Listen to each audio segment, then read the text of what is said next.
Sigcine sibalelwa kwaba ngu-18 isibalo sabadlule emhlabeni engozini enyantisigazi eyenzakale emgwaqweni omkhulu onguthelawayeka u-N3 e-Van Riebeeck Pass izolo kusihlwa.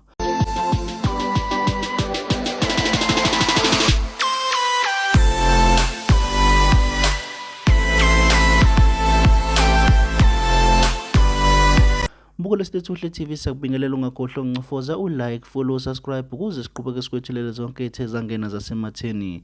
Kanti udaba esibika ngalo udaba olubika ukuthi sigcine sibalelwa kwaba ngu-18 isibalo kuyisona esithe saqinisekiswa ngalabo abadlule emhlabeni engozini enyantisigazi ebandakanya i-minibus, i-truck kanye nemoto encane, nalapho khona bese kusolakala khona abantu abawu-18 okuphinde kwaqinisekiswa ukuthi kulabantu abawu-18 kunabawu-13 abadala ebese kuba abawu-5 abancane. Kanti iphinde zavela kamuva kubese kubikwa ukuthi kule ngozi kulabo abalimele kube khona nengane usana nebisiphuthunyiswa esibhedlela eseduzane ukuze ithole ukwelashwa.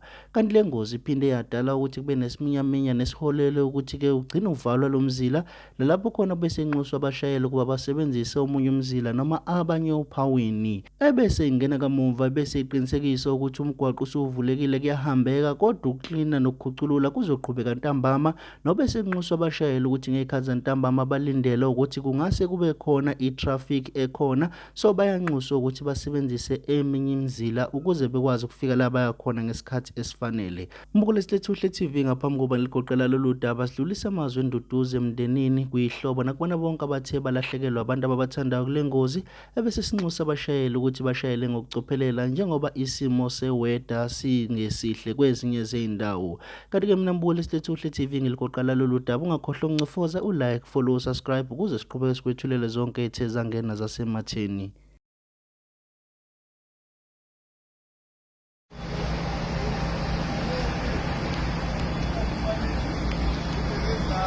Absolute chaos here on Van Riebeeck Pass.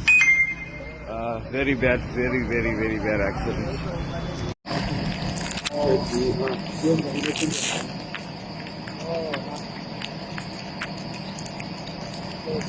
Seeing the full report.